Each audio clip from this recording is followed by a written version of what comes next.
commonly inaitangwa boost converter. It steps up a lower DC voltage to a higher voltage. For example, hii ni 9 volts battery, but on the output utapata ina generate almost 30 volts. So how does it work? First, let's try and identify some of the components. This is our voltage input side, positive and negative. This is the input capacitor. We have this chip, then a resistor, this inductor or coil. This is a potentiometer. We use it to adjust the voltage at the output. Then we have this diode, and finally we have this output capacitor, and the outputs ziko hapa. Very nice. Tuko na board diagram.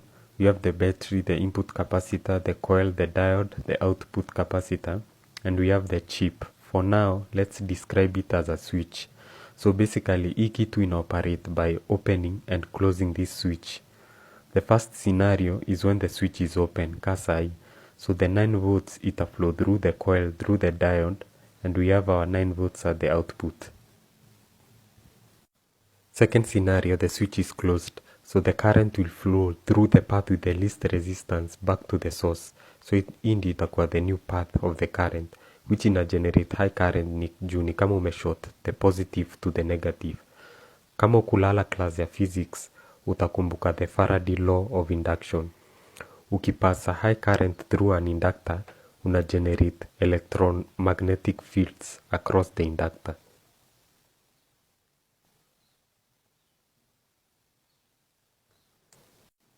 Our switch is open again, but now we have an electromagnetic field across the inductor.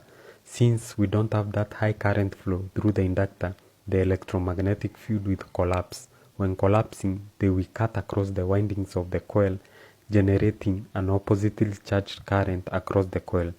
This oppositely charged current induces a voltage spikes, but since ziko opposite to the conventional flow of our battery, this becomes the new negative, and this becomes positive. At that point, our coil becomes like a voltage source, inakuwa a battery.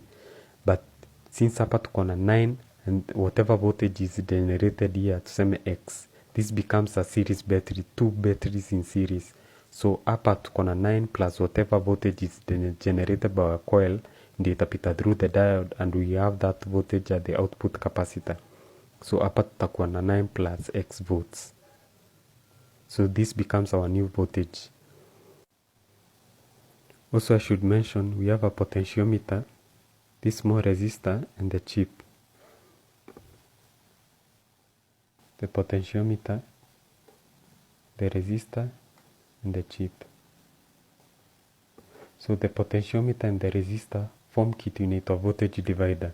This is how the chip is able to monitor the voltage at the outputs. Also remember, this chip is what is controlling this switch. So hii switch inakuanga normally a transistor.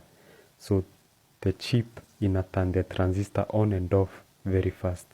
So tukiturn hii potentiometer, the chip turns the transistor on and off very fast, generating voltage spikes at the coil, and that's how we are able to increase the voltage at the output. Siko sawa?